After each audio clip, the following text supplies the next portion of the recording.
রাজস্থানের রাজনৈতিক পরিস্থিতি বর্তমানে খুব ইন্টারেস্টিং জায়গায় চলে গেছে।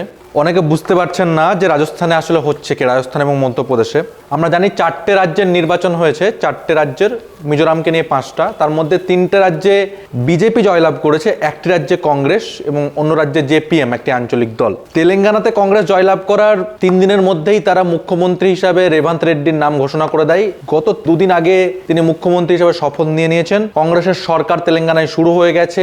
তারা ভোটের আগে যে 9টি ওয়াদা বা 9টি কথা দিয়েছিল, সেই 9টির মধ্যে 2টি স্কিমকে তারা চালু করে দিয়েছে বর্তমানে। অন্যদিকে গোবলয়, যেটাকে বলা হয়, অর্থাৎ রাজস্থান, ছত্তিশগড় এবং মধ্যপ্রদেশের রাজনৈতিক পরিস্থিতি খুব ইন্টারেস্টিং একটা জায়গায় চলে গেছে। রাজস্থানে বিজেপির ভিতরে শুরু হয়েছে কন্দল। কারণ কি? কারণ রাজস্থানে মুখ্যমন্ত্রী কে হবে?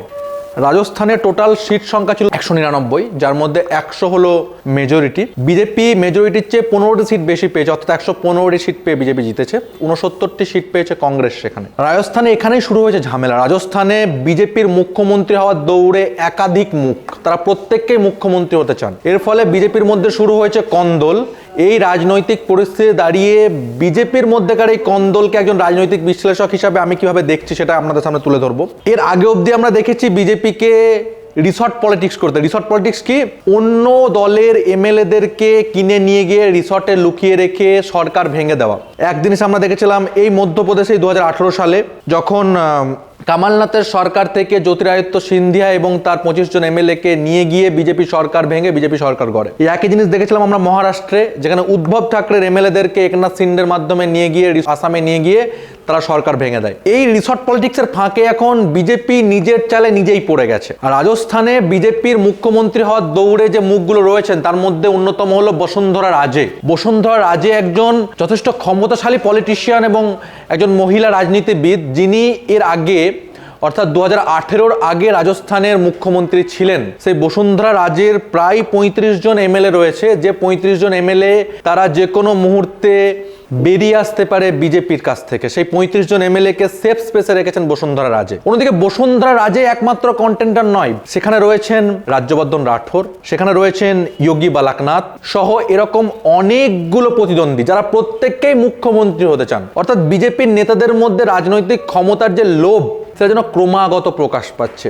এক ঝামেলা শুরু হয়েছে মধ্যপ্রদেশে। সেখানে শিবরাজ সিং চৌহানের সঙ্গে সঙ্গে যারা থাকতে চান তার মধ্যে একজন হলেন জ্যোতিরাদিত্য সিন্ধিয়া। ওদিকে কৈলাস বিজয়বর্গীয় চাইছেন মুখ্যমন্ত্রীর ফেস হতে। ফলে মধ্যপ্রদেশ এবং রাজস্থানে আজকে 3 তারিখ থেকে 10 তারিখ, অর্থাৎ প্রায় 1 সপ্তাহ হয়ে গেল, তারপরেও এই 3টি রাজ্যের মুখ্যমন্ত্রীর ফেস কে হবে সেটা ডিক্লেয়ার করতে পারছে না বিজেপি। গতকাল বসুন্ধরা রাজে দিল্লি গেছিলেন মোদী এবং অমিত শাহর সঙ্গে দেখা করতে, এবং নিজে যে তিনি মুখ্যমন্ত্রী হতে চান এবং তিনি মুখ্যমন্ত্রী হওয়ার সবচেয়ে শক্তিশালী দাবিদার তার প্রমাণ রাখতে। বিষয়টা হলো কোন্দলটা আসলে কি শুধুই রাজ্য বিজেপির মধ্যে, নাকি কোন্দলটা কেন্দ্রের সঙ্গে, এটা বুঝতে হবে। নরেন্দ্র মোদী ইতিমধ্যেই যোগী আদিত্যনাথকে তার একজন প্রতিদ্বন্দ্বী হিসাবে দেখেন প্রধানমন্ত্রীর চেয়ারের জন্য। এর আগে তিনি দেখতেন আডবাণীকে দেখেছেন, আডবাণীকে সরিয়ে দিয়েছেন।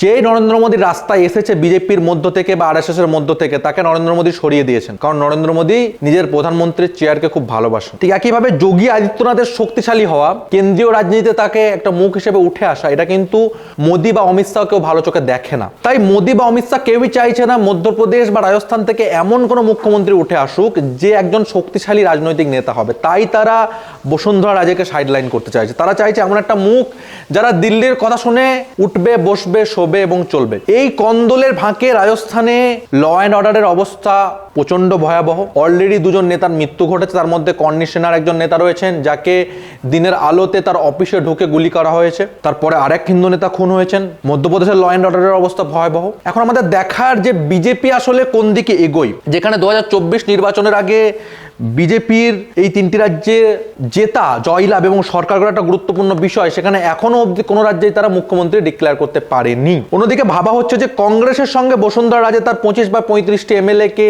নিয়ে গিয়ে যদি বিজেপি তাকে মুখ্যমন্ত্রী না করে, তিনি কংগ্রেসের সঙ্গে সরকার করতে পারেন। আমরা দেখেছি ইলেকশনের আগেও অশোক গেহলতের সঙ্গে বিভিন্ন মঞ্চে, বিভিন্ন অফিসে আমরা বসুন্ধরা রাজেকে দেখেছি।